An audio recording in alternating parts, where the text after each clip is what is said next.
What is up, everyone? This is Jacob Minnick, host of Behavioral Health Integration Podcast. I'm super excited for the show today. I know we're all going to have a great time. And again, I do have the honor and pleasure of having the founder and CEO of Northwest Battle Buddies, Shannon Walker. Shannon, thank you. Yeah, thanks for having me on your show. Super excited. I got your first big question. What made you think of the name Northwest Battle Buddies? What came to you when it came to that? Well, you know what? I had been trying to think of what to name this organization, and I'd gone through all of these lists. And I asked veterans. I actually didn't come up with a name. A veteran did. So we were out doing a veteran did it. So we were out doing a photo shoot with a very, very, very first branding that we started 13 years ago. And the veterans were talking to each other and they're like, can you imagine going everywhere with your battle buddy? Because, you know, battle buddy is a term that when you're in the military, you get assigned a battle buddy. So they were very familiar with it. And they're like, yeah, going through life with a four-legged battle buddy. And they're like, that's what you should call it, Northwest Battle Buddies. And that was it. So that's been the name ever since. Even though we're nationwide, it is called Northwest Battle Buddies. But yep, it was a veteran, not me. I couldn't think of anything good. Hey, it still works, and that's just an awesome story. So would you mind telling myself and the audience a little bit about yourself, where you kind of grew up, and what got you really motivated to working with veterans with trauma and just the general population that are going through trauma? Yeah, so loaded question, great question. So I grew up in Pendleton, Oregon, in a cowboy town. And my family was really every child's dream. You know, we went hunting and fishing, and my dad served during the Korean War. And I was going to ask you, what do you mean by a cowboy town, like the Western cowboys? Yes, we had the fifth largest rodeo in the United States growing up, and our little town would turn like unbelievable population. It's like I don't know what the population was, but by tens of thousands, it increased for 1 week every year during the rodeo. And I loved it. I loved the patriotism of it. And I loved animals. I wanted to do something with animals my whole life. I wanted to be a veterinarian until I worked at a veterinarian hospital, and I cried all the time. So that didn't work out. And, you know, and I wanted horses and all of that. So I grew up in that kind of town. My dad was a rancher. You know, he grew up on a ranch and hunting and fishing and doing all the things. And so as a child, every weekend we were in the woods, getting wood, you know, hunting, fishing, just being a family. And when I look back at it now, it was an incredible life. And it was actually it was just the best moments of my life. And it was really every child's dream. I mean, every child should grow up in the woods doing those things. So that's really, really close family. And even though I had a love for animals, every animal that was a stray, I thought they needed me. My dad, I mean, if it was walking on the road, or it just, you know, was in the street or on a sidewalk, I was like, we have to save it. And I've been like that my whole life. Right now I'm feeding feral cats, and outside every night I feed them and I just watch to make sure they eat. I just love animals, and dogs especially. So I got married, had twin boys, and realized that I needed to be able to make money. Because I ultimately ended up being a single mom, and I became a dog trainer. I started as a sport in the sport as a hobby, Schutzhund, which is like police dog training, protection, training, and obedience. And then, you know, people started asking me for help when they'd see me with my competition dog, because a little bit of knowledge is a dangerous thing, and you don't know what you don't know. My dad always said. So people would come up and go, man, can you help me? I'm like, yeah, I can help you. I didn't know anything, but I was like, I thought I did. And it actually started, it started me thinking, and my idea is that if I could just train 4 dogs a month at home, we lived in a little duplex or a little, you know, residential place. And I thought if I can just train 4 dogs a month, I could be a stay-at-home mom, raise my children with my values. And it turned into a huge business that I still run today, 30 years later. And I'm called Man's Best Friend. It's my for-profit business. And so it was, and I have the honor of working with police departments. I help them train their police dogs, and for recertifications and stuff like that. I assist them and just help them. And that's an incredible honor. And then I also just train thousands and thousands of pet dogs with bite histories, and dogs that are going to be euthanized, dogs that are just their last stop. And we bring order to the home and educate the people and save a lot of lives and a lot of dog families that way. And it was when a veteran came into my business looking for help that really started me on this trajectory, because my dad taught me to believe, being a veteran, he taught me to believe in God, family, and country. And when you're in the presence of a veteran, you're in the presence of a hero, even though he never considered himself one. So when Kevin walked in looking for help, he got my attention because he was a veteran and he wanted his dog to be trained to be a service dog. And he had a sweet little yellow lab named Sammy, and she was young enough and had temperament enough. Yep. And I assessed her, and I'd trained service dogs before, but never for a veteran with PTSD. So I just did what I do, and I assessed her, and we came to an agreement, and he left her with me. Well, in order to train a service dog correctly, it takes many months because there's a lot for them to learn. And when it came time for Kevin to come in for his portion of the training, that's where things started to really change for me. I learned about the suicide rate among our American heroes. And my dad always taught me that freedom wasn't free, even though I had no idea what that meant. And I still don't, but I have a better idea. And Kevin was talking about the last firefight he was in. He was a front gunner in the Army. And the last firefight he was in, 8 of the men out of his unit after coming home, or not 8, 6 of them after coming home had committed suicide on American soil. And I just couldn't believe it. And Kevin had been self-medicating for years, and he was clean at this point. I just couldn't believe that the price he was still paying for my freedom.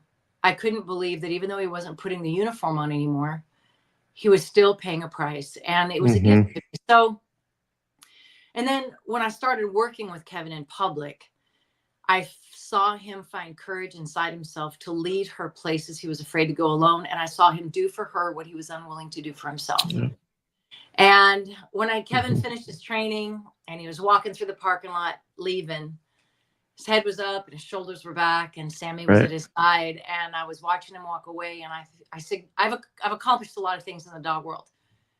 But when I watched him walk away, I significantly felt like I'd made the difference in the quality of somebody's life.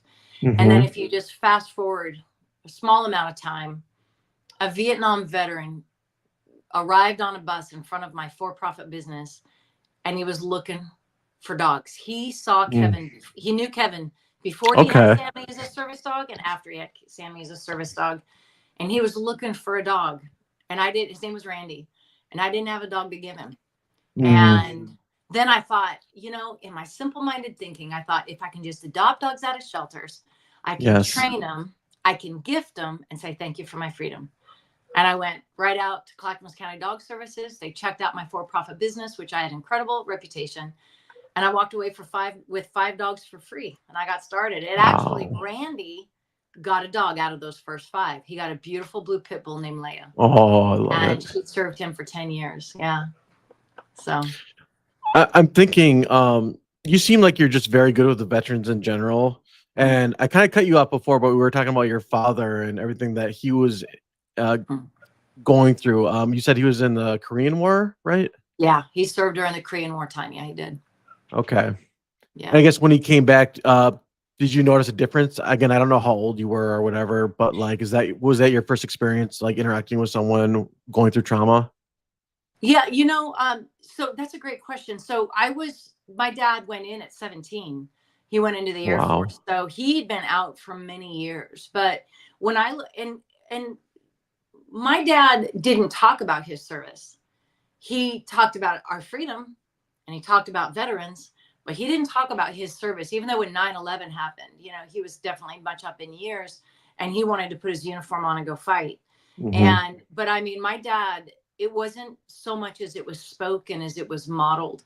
His love for this country, his patriotism. He couldn't put his hand over the heart for the national anthem without either a tear in his eye or his hand quivering, because he just loved America and he loved our freedom, and he just had so much reverence for veterans. So, he modeled. It was not a discussion that we had a lot, but we had a lot of conversation about freedom. Okay.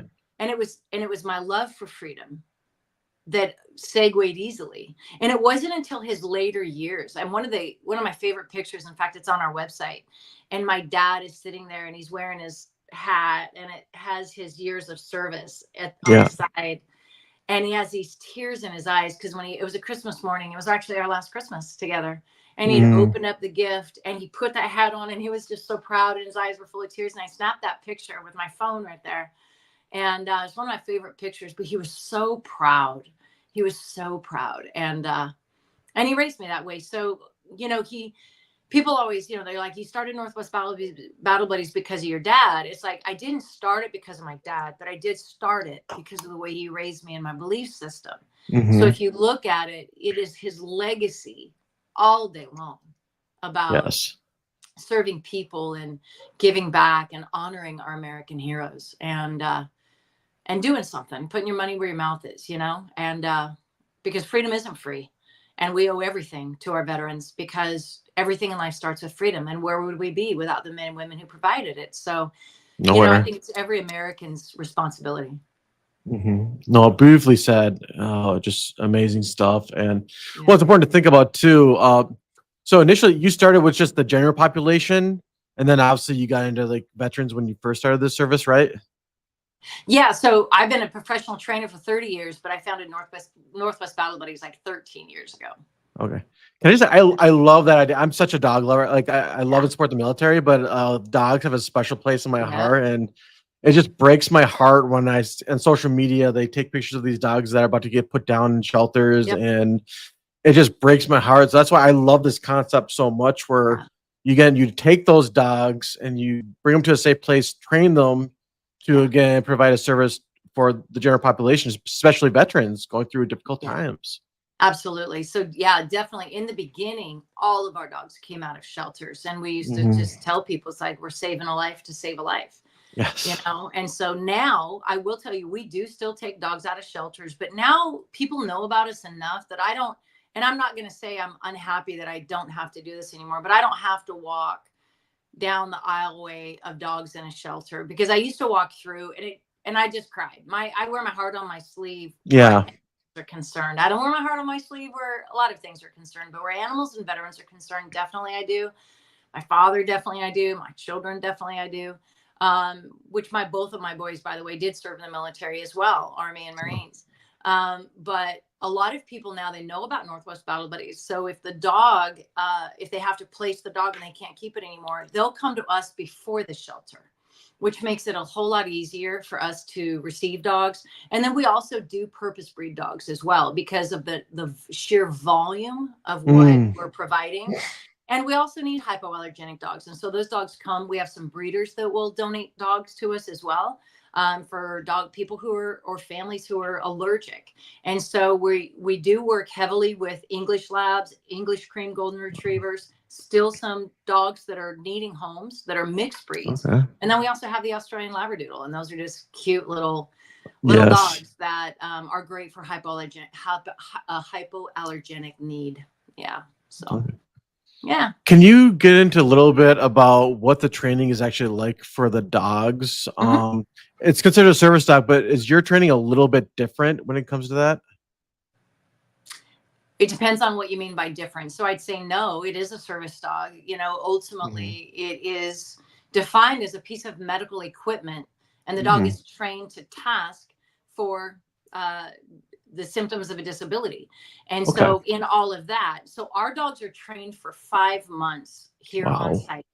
And so we train them for 5 months. And in the first 2 months, it's straight up obedience. It is, and we're getting to know the dogs and their temperament and learning, because we serve a lot of different veterans from a lot of different walks of life, and they have their own physical ability and energy level. And we have to have dogs that match each one of these people to the T. What one dog would work with one veteran absolutely wouldn't work with another veteran. And so I have an amazing team that we are so spot on when we pair our dogs. But the first 2 months is just teaching straight obedience. On leash, off leash, walking on leash, laying down and staying, very strict, very formal. Because when you go into public, these dogs need to be, they need to not interfere with the public. They need to be not noticed. They're so well behaved. They're following their handler, and they're not affected by the energy or the activity around them. So after those first 2 months, then we start going into public. And then we go into the malls and the grocery stores. We go through airport security. We work closely with TSA. We've actually just worked it out to where I think we're going to be able to get our dogs on planes. Wow. So we can teach that as well. And then also take our veterans on planes, so we can teach them how to do all that. So we do everything we can to make sure that our veterans are exposed to as public transportation, restaurants, everything. So they learn how to navigate life with this service dog. But it starts with obedience. But then we teach them how to handle the public and what that looks like. And we teach our veterans. And so our dogs are trained for 5 months. And then our veterans come from across the nation and they train with us for 5 weeks, 5 days a week. And we start to teach obedience, and they pass all of that obedience testing. And then we go out and we practice, and they learn public access, and they pass the public access test. And we take them through TSA and the grocery store and the malls and all that kind of stuff. Plus our veterans pass, it's a pet tech course. So they learn first aid and dog CPR. So that way they can be their battle buddies, first responder. God forbid they ever need it, but we want to make sure. So we do all kinds of stuff like that. And equip them in every 5-week program. We continue to enhance it with everything we learn. It just gets longer and longer and more, but we want to continue to perfect what we're doing to set our veterans up with excellence. And we've gifted 257 service dogs to our veterans, and we have not lost one veteran to suicide. Now think about that. The suicide rate is 22 veterans a day, and we have not lost one, because this is working for the veterans that we've paired dogs with. And so when you look at the veteran themselves, and then you look at the children and the families and the community, it's just an incredible, it's a huge lift. It's an incredible responsibility. But when you look at the ripple effect of profoundness that cannot be undone once you've started it, it's been an amazing thing to witness, and it's an honor to be a part of it. So what's really interesting, I kind of have like a twofold question. So you said something really cool. You kind of matched the dog's personality with the veteran's personality, or the individual's personality. I'm just thinking as a therapist, like symptoms of PTSD. And I'm sure part of your training is like, you want the dog to calm the veteran or the individual down, right? That's a very popular or important characteristic, right?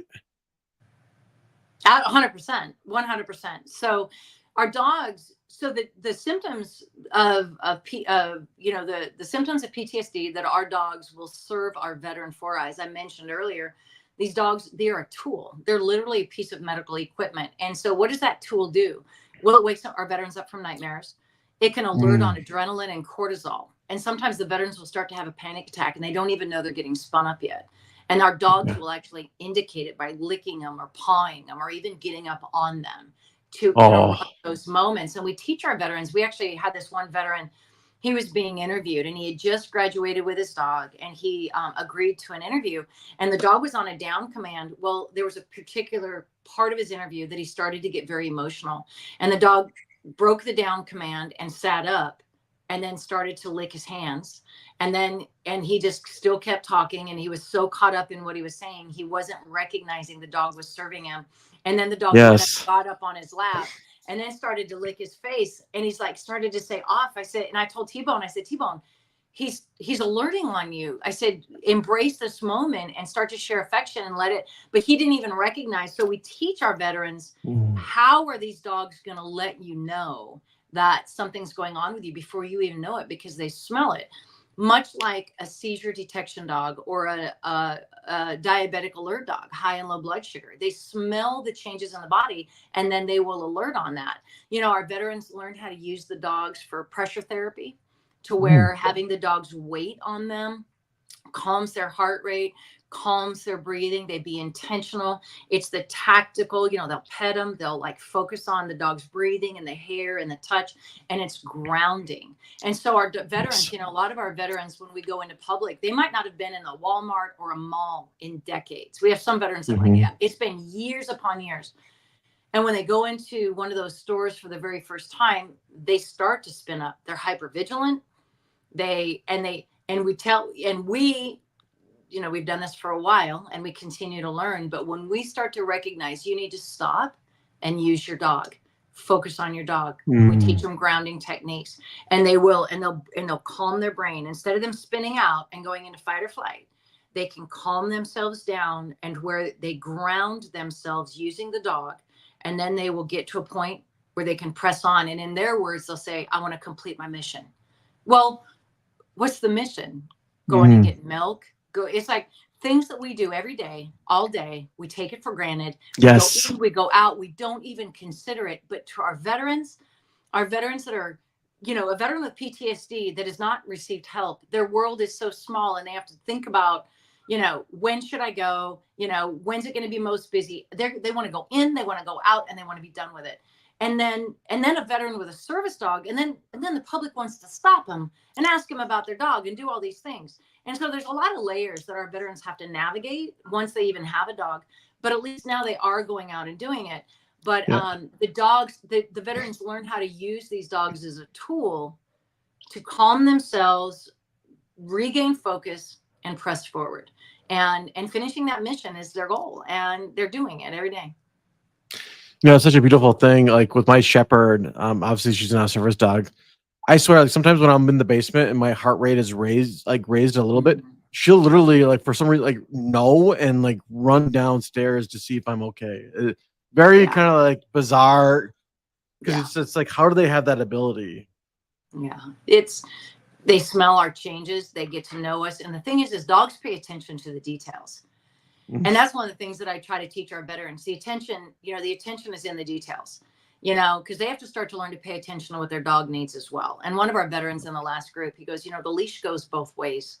It's like, absolutely. Because at the end, when I tell our veterans, the dog will never be the dog is only as good as the handler. We train these dogs for 5 months, but if the veterans do not maintain it to the standard that we educate them about, then the dog's behavior or their obedience will fall. And so they literally are a team relying on each other to be their best self, and it is I've been a dog trainer for, like I said, 30 years, and I've accomplished a lot of things. And my most significant moments in life, with the exception of the birth of my children, were with a dog, whether it was the death of my father in his grave, whether it's like some humanity. Often we spend our most significant moments in life, usually tragedies, with our dog, because it's a safe place. And so for these veterans that come in that have these walls that seem like they're unpenetrable for most humans, because they don't even trust us when they come in. But we tell them, but you can trust your dog. He's never going to hurt you. He's never going to reject you. It's a safe place for them to start to learn to feel again. And you'll start to see these walls come down, and you start to see these veterans interact, and then you start to see the bond. And it's a beautiful thing. And the dog has an instinct, as a creation of God. These animals have an instinct that serves man at the highest level. And even as a trainer, I could try in my mind to put, logically, and what I know about chemistry and their senses and all this kind of stuff, I could sit there and put science behind it. But sometimes I swear I believe dogs are God's angels on this earth. And amen. Sometimes that's uncomprehendable to their depth of feeling and the value they bring to our life. So yes.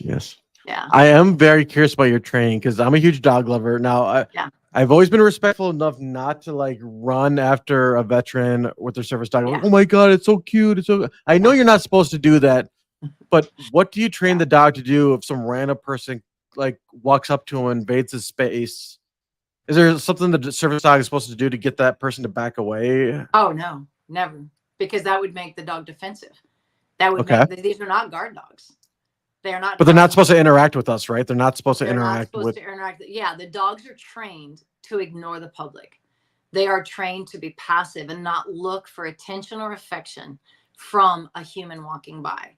What our veterans are taught how to do is they are taught how to put their dog in a position. So if somebody comes up and wants to start to talk to a handler, and most people are reaching in for the dog to pet the dog as they're saying, "Can I pet your dog?"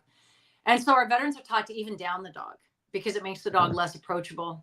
And then they can let the people, depending on if the veteran is on the move or not, we teach our veterans not only the laws and what their rights are, but how to engage the public in a responsible, respectful way to educate them. It's like, thank you for asking, but no, they're working. Well, and they get unfortunately, they get a lot of, well, what's wrong with you? You don't look like you need a service dog. And that's unfortunate with invisible wounds of war. Yes. Because they are invisible wounds of war.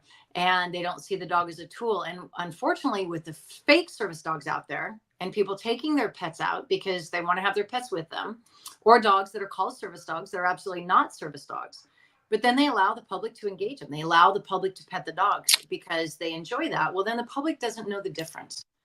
And so, our veterans are taught how to politely and respectfully educate the public and then move along, because no veteran also let our veterans know you're not required to stand there and answer every question. In fact, you don't have to answer any. The only Boundaries. question you do have to answer is if it's the manager of a store. Is this a service dog? Yes, sir, it is. What does he do for you? And then you can say he's either your mobility dog, or he tasks for my, he alerts on my adrenaline, whatever it is, but they don't have to say what their disability is, and so we teach them that, and then they can politely move on and get about their day. So I'm wondering, this would probably be a good opportunity to educate the public right now.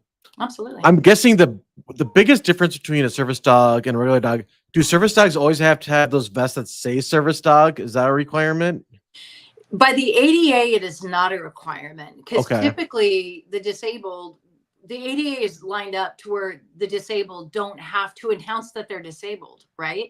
Mm-hmm. So they don't have to put a vest on. They don't have to have a leash or a collar or anything like that. But we tell our veterans to do so, because we want the public to know this is a service dog. Do not pet, and then we also provide ID cards and things like that, which are not required by the ADA. But I want the public to know, and I tell our veterans, you want the public and the store people to know that this is a service dog and do not pet, and it is a working dog. And so, there are, you could get into any kind of debate with even service dog organizations, or sometimes the disabled, that have hard lines against such things. But I find that the veterans that we've served have better outcomes when the dog is labeled as a service dog. They handle the dogs with professionalism. The dogs obviously are trained, and so therefore they aren't questioned, because that's the whole point. We don't want our veterans denied access because they don't believe it's a service dog, because the veteran doesn't look like anything's wrong with them, and that's just the ignorance of the public. But unfortunately, our veterans will always face and be denied access, even though their dog is absolutely well trained, their dog is acting as it needs to be acting, and the veteran is acting as they need to be acting, but they're still going to be denied because of the ignorance of the public. And so when they are denied, we let them know, pick your battle. And the only place you're going to fight that is the courts. If the person is not willing to be educated, you have to fight it in the courts. And then it's like, do you really want to do that? Find another place to shop. That's what I tell our veterans: go somewhere else, live your life, be happy. It's unfortunately, no veteran that we've ever served would choose to have a service dog, but they're fighting for their life. Yes. And they want to live better. So many of them, we tell our veterans the day they come in, how you have survived will not be the way you continue to survive anymore with a service dog at your side, because you can't. There will be things you have to do for this dog that will open up your world, or it won't work. And so they have to find a new way. And so so they will always end up, and we let them know it's not a matter of if, it's about a matter of when. And how you make a decision ahead of time how you're going to conduct yourself, and you move on to the next and find another place to shop, just to make sure that, because it's a heavy lift. It's a heavy lift all the way around, but it's worth it because our veterans are worth it. So I'm thinking, so when they start the process in the program, would you ever get veterans who would have a particular dog in mind? Like, hey, I might want to work with a pit bull or a shepherd. And if so, how do you handle that situation? If they ever, Yeah, great question. So our veterans don't get to choose the dog that they're going to have, because they honestly, I can say not one veteran, but it is my experience that they don't know what they don't know, and they don't know why they need the dog we're going to pair them with. In fact, we had a particular female who really wanted a shepherd. And because she wanted to feel safer, but in the line of work she was in and everything she was doing, it would not have been a good match. And so I did pair her with a mixed breed, a dog named Frog that we got out of a shelter. And I just told her, I said, trust me. I just need you to trust the process. Just trust me. And within a few days, she just couldn't even imagine having a different dog. He has served her in every way. It's totally changed her life. And she actually started her own nonprofit. And it's called Triggered 22, and she does an amazing job. And it's amazing. But so even if they have an idea of what they would like, We just tell them to trust the process, and then we bring understanding of why. And Yeah. because there's a lot that goes into it to have it be a successful match for the life of the dog and the veteran. So do certain dogs pair better with certain occupations, is what you're trying to say, right? Yes and no. So Okay. that's a great question. So Mhm. what we have learned is that when you have somebody that is in the workforce, Mhm. you're better off pairing them with a dog that would be a soft breed. A soft Okay. breed is like an English Lab, an English Cream Golden Retriever, Brittany Spaniel, Australian Labradoodle, some floppy-eared dog usually, Is that because why they those call it soft breed? I'm just curious. no, a soft breed is because of their temperament.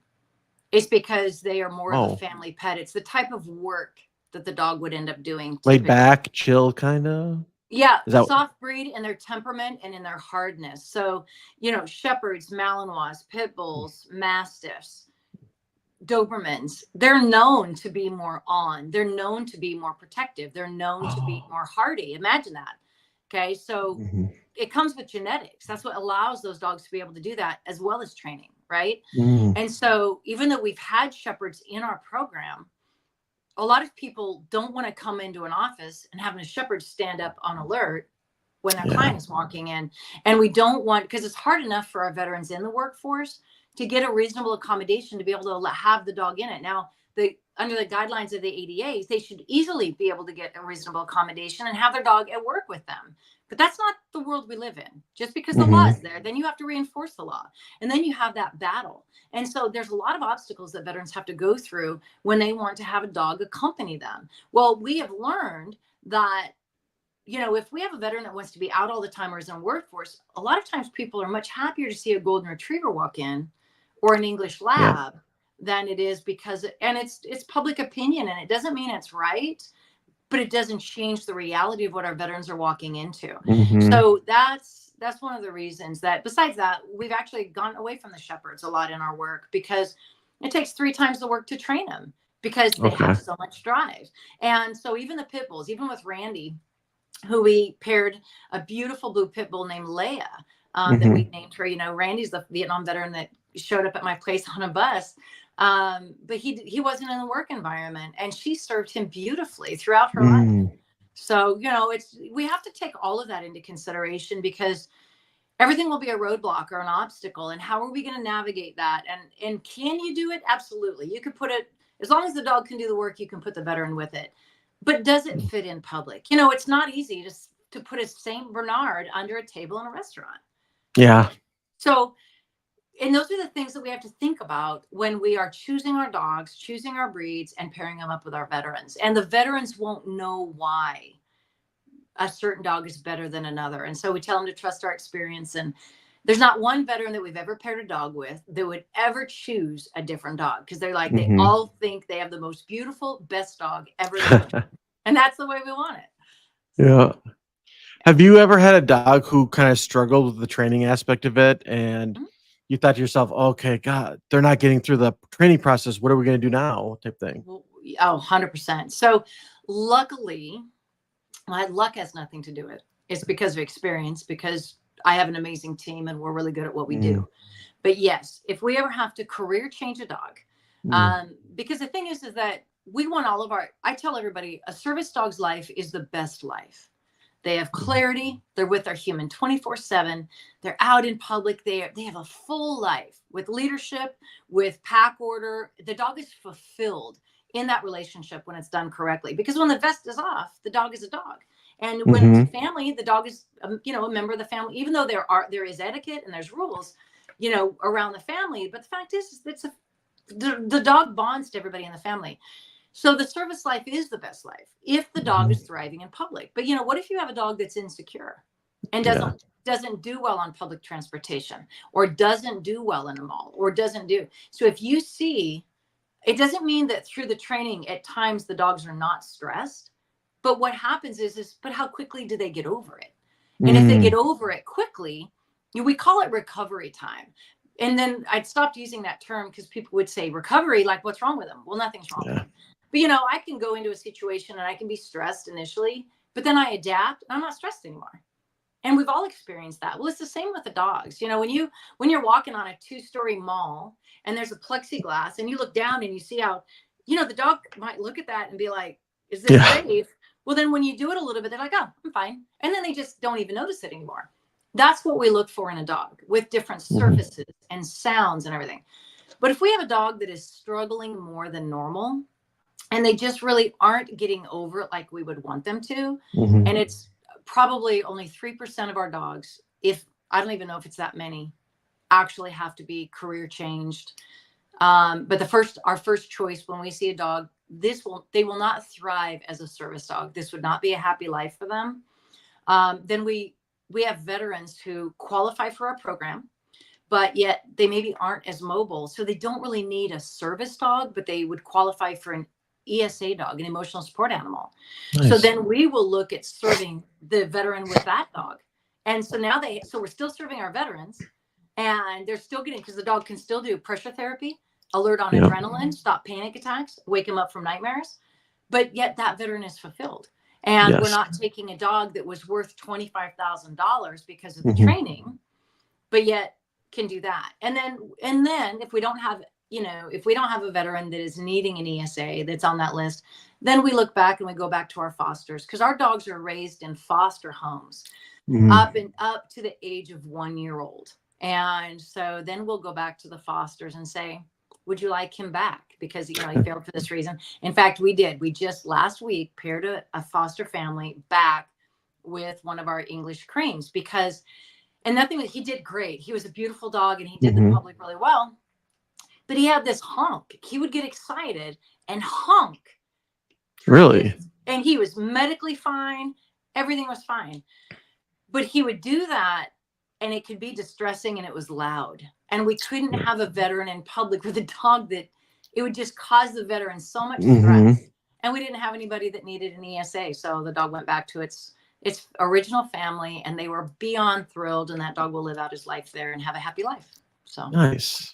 Very beautiful. That was a long answer to your question. No, it's fine. Longer the better. So walk me through your organization. What kind of workers do you have at your facility? Obviously, you have dog trainers, but do you have like recreational therapists, administration people? Who's all a part of this process? Our team. We have an amazing team. So, yes, when I founded Northwest Battle Base 13 years ago, I stood in the office and I was trying to decide, if I just adopt dogs out of shelters, I can train them and I can gift them and say thank you for my freedom. And I was just trying to navigate all by myself. And now the amount of work, the amount of service dogs that we do provide, it's like just through the years, we've added people and I still have the same people. They just are incredible.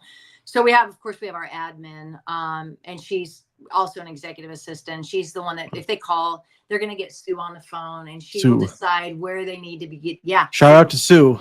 Yeah. Sue is amazing. And then we have veteran, Jonna Venata. So she's a former Marine, and her husband was a Marine also. Wow. He was a master sergeant in the Corps, and he actually has one of our service dogs. And when our veterans reach out, she is the voice, the lifeline. She's the voice on the end of the line, that when our veterans are waiting sometimes a couple years for a dog. Now, sometimes veterans will be served in a few months based on how quickly they can come into the program. And then some veterans, based on all kinds of reasons, might be on the list for a couple of years.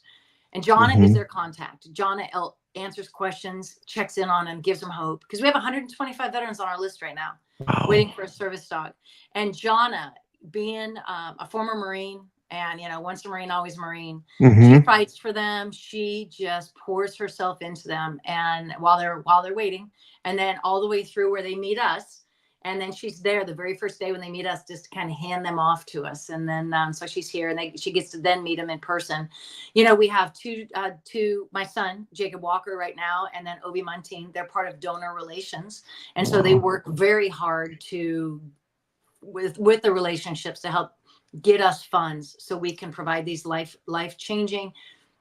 And there's not one veteran that isn't going to tell you that their dog saved their life. And then we also have our trainers. My other son. So both my boys work in the nice. Organization. Jared, who's a Marine, he is the executive director for canine operations and veteran instruction, and he runs that whole department.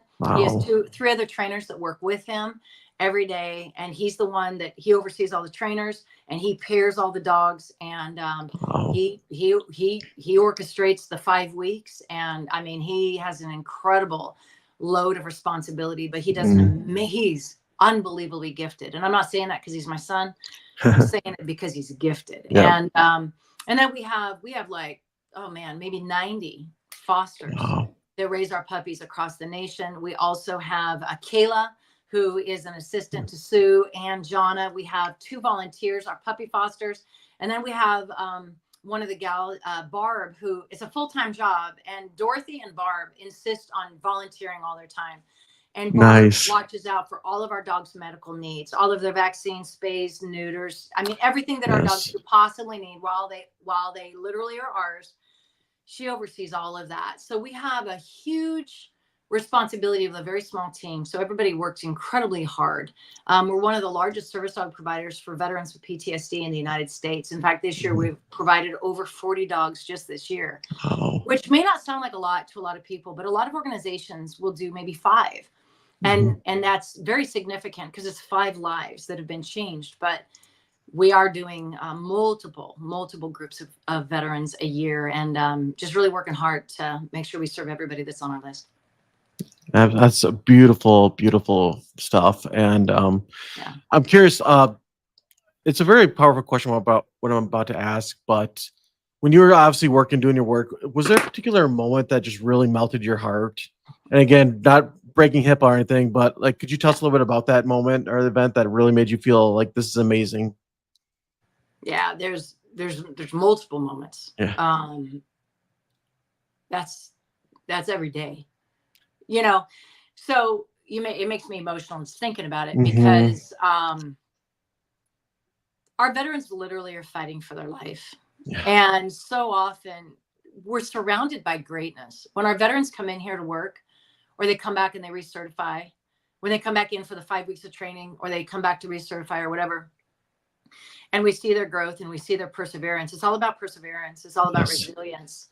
And so I am a Christian. I'm going to answer your question, but I'm a Christian. Oh, yeah. When my dad died, it just about broke me, because he just provided me so much security and strength on this earth. And he was like, if I ever need anything, I could always ask him. And no matter whatever answer he gave me, it brought me peace. And I just didn't, and I love my mom, and my mom lives with me now, and she's an incredible woman, but it's just different. And so I was in a Christian bookstore, and I looked up on the wall, and I saw these horses were running on the beach. And I just founded Northwest Battle Buddies. It was maybe 4 months old before my dad died. And so we had started serving veterans. We had our logos and things like that. And underneath the Christmas tree actually was the pictures of everything, because I was going to reveal it to my father on Christmas morning. He passed away on December 20th. And so he didn't get to see it. But I just believe he sees it now. But I looked up, I was in a Christian bookstore after he passed away, and I saw this Hebrews 12:1, let us run with perseverance the race marked out for us. And I felt like that was my new favorite scripture of the Bible, because I felt like it really was about persevering. And it is the scripture for Northwest Battle Buddies. So when I get to work with our veterans and we watch them fight for their life, literally, we've had veterans throw up in our parking lot due to stress because they're coming in for their very first interview on day 1 to meet their dog. They're throwing up in their car. They're crying. They don't want to ask for help. They're shaking. They can't hardly even look us in the face. And then and then they go do everything we ask them to do everything they don't want to do. They'll do it just for the hope of what this service dog is going to mean for their life. And then at the end of 5 weeks, the same group of people who were throwing up in the parking lot, I've watched men on morphine, painkiller, fighting to walk their dog in the parking lot. And I'm like, please sit down. No, I'm not going to be denied. And they push through. Yeah. And then while they're here, their buddies are committing suicide. While they're here, anniversary dates are happening, but they're pushing through.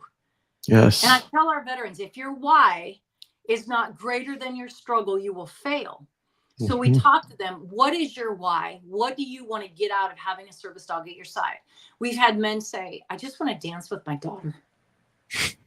I just want to be a father in the park and not have to have my service person there with me so I feel safe. Yeah. You know, I want to support my family and get a job. I want to be present with my children and not hear about the school project. And I want to be there. You know, I mean, it's like it goes on. And then when we're in the mall and we're walking with them and they're hyper vigilant and they're looking up and they're watching the second story and they're just watching their back, and you can say, I'm like, watch your dog. Where's your dog? Do you feel your dog? Feel the leash. And we start to teach them how to use a tool. But I will tell you, so if I was going to give you a memory, I mean, there's a million of them. But I woke up one morning to a text and it said, Talon saved my life last night. And he said, I'll paraphrase it, but he said, my broken brain in the middle of the night had decided to end it all. And I was sitting on the floor and I was crying uncontrollably. And he was going to end his life with a box cutter that was within reach. And he said, Talon was relentless and would not leave me alone and would not quit licking my tears and would not stop pawing me.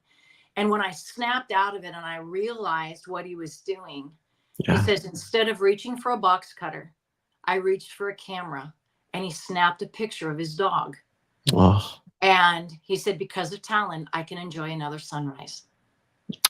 And the fact is our dogs are there in the midnight hour when nobody is, and they are saving our veterans' lives. And I've been a professional dog trainer for 30 years. I've seen a lot in the dog world, good and bad. And I've seen a lot of expressions on a lot of dogs' faces. But when I see that picture of Talon's face that he took, I have never seen an expression on a dog's face like that. And that is what me and my team get to do. And I'm not going to say it's easy. I'm not going to say there's not the backside to the blessing. I'm not saying there's not struggle along the way for our veterans after they've received their dogs. But I am saying our fight is worth it because they're worth it, because no matter what we do, it will never compare what they've done for us, because they signed on the dotted line and said they will do whatever they are asked to do for people they have never met. And it's because of them. We wake up every day under a blanket of safety and freedom because of them. And it is we, the people. The government, yes, the government needs to do more. The government needs to value these dogs, value the tool as the medical equipment it is. Well, I think our society needs to treat veterans better. They do. But we, the people, we aren't in control of the government, but we are in control of what we do. We're in control of where we put our money, where we put our gifts and talents, and and if we can't personally do it, then to find an organization that is trusted and transparent and help them serve. You know, somebody may not be able to train a dog like me, but they may have funds that they could give. They might be able to foster a puppy. They could join Operation Never Quit, which is our monthly giving program. And that's what Northwest Battle Leads. We have a monthly giving program called Operation Never Quit. And we're asking for whatever people want to donate, but $22 a day. And the reason that's significant is we need across the nation for people to partner with us, because as a nonprofit, we need to know next year what our budget's going to be, not be going month to month sometimes because the economy did this or the economy did that. Everybody can afford $22 a month. And if we, the people, stood in the gap for our veterans in a way like that, then there would be no veterans on our waiting list. You know? Amen. So we need help. That, again, was such an amazing, powerful, great. I mean, it was just, I'm getting emotional just thinking about everything you said and how true it is, and how we need to support our veterans more. And thank you so much. That was so powerful, and I loved every moment of it. As we wind down, I use this segment as to talk about goals. And I know you got a lot going on, but what do you see for yourself? Like, let's just say in the next 5 years or so, what do you see your goals being? Do you want to add more services to your organization, or what would that look like to you? So ultimately, we always want to serve our veterans at the highest level. And one of the things that Northwest Battle Leads needs is we need land, and we need a facility that will house our veterans when they come stay for 5 weeks. My dream is when they come here, right now our veterans stay in RV parks, they stay in hotels, they stay with family. We've had veterans come in their horse trailers that have living quarters, and they will stay because we cannot afford to put them up. Now, Northwest Battle Buddies, we do our best to find resources like Simplify America Fund is amazing. For the Fallen is amazing. I mean, these are organizations that will pay for our veterans stay in a hotel. So we try to, even if we can't pay for it, we find resources to help, you know, our veterans with that burden. To stay somewhere away from home for 5 weeks is a lot. But what we want is I want a safe place for our veterans to come together. I want them to be, you know, sit at a table and have breakfast made for them, and have dinner made for them, and they have their man cave, and the women have their women she shed, whatever it is. But a safe place for them to go and be, where it's not a burden, yet another burden for either us to have to find their resources or for them to have to pay for it out of their pocket. You know, because they don't pay for the dog and they don't pay for what we provide for the dog, but they do we have to cover those 5 weeks. So that is a goal for Northwest Battle Buddies that we have, to serve our veterans at the highest level and relieve that burden for them. But the other, you know, what's our goal? No veterans on a waiting list, to have our budget covered without even having to worry about it. So we can staff, train more people, add more people to, you know, we provided over 40 dogs this year, which is huge in the service dog industry for veterans with PTSD. But it needed to be more. We have 125 on our list. And my team, they are running all cylinders wide open, pedal to the metal. They eat, breathe, and sleep this. And I want to protect my team by adding more people, sharing the load, and then education. We have got to, and that's one of the things that I do. I say yes to all of these opportunities. So thank you so much, Jake, for allowing me on your podcast, because people need to hear our American heroes, and people need to know about Northwest Battle Buddies. Free Americans need to have a trusted resource they could pour into. Veterans need to hear that there's hope out there on the end of a leash, and that we have 257 veterans that will tell you, brother, sister, reach out. There's hope. Don't quit. Don't quit. You know, I mean, there's an epidemic of over 8,000 veterans that are ending their lives. It is a silent epidemic because they are dying behind closed doors because they're isolated, taking their lives quietly. But tomorrow, 22 families will be planning funerals. That's the reality of it. Well, we're fighting against that. So I do everything we can to educate. These service dogs are saving the lives of our American heroes, and we need help doing it. And so what's the future hold? More. More. Well, I want to do anything I can to support you. You let me know, okay? Because thank you. I feel very powerful about this, and I love your ideas. Thank you. If any of my audience members want to get a hold of you, is there a particular website or email they could use to make contact with you? Yes. NorthwestBattleBuddies.org, all spelled out. NorthwestBattleBuddies.org. Veterans can apply there. Fosters can apply to be a puppy raiser, and absolutely Operation Never Quit, our monthly giving program, is there. And if people just want to do a donate, any kind of donations, reoccurring, and even third-party fundraisers, we have organizations across the United States that they have businesses, and they're like, how can we rally all of our employees to raise money and pay for a dog? We have multiple businesses that will do that, and that is so significant to fund an entire dog for a veteran to be able to take one of our veterans off our list. Beautifully said. NorthwestBattleBuddies.org. They can find it all there. For my audience members, I will put that all in the show notes. It'll be one click away. Again, Shannon, I had so much fun with you on the show. Thank you so much for being here. I greatly appreciate it. Yeah, well, thank you for having me on your show. You were a great interview, very relaxing. I try.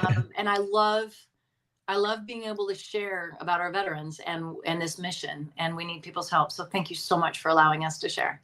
Oh, absolutely. 100%. Yeah. Thank you.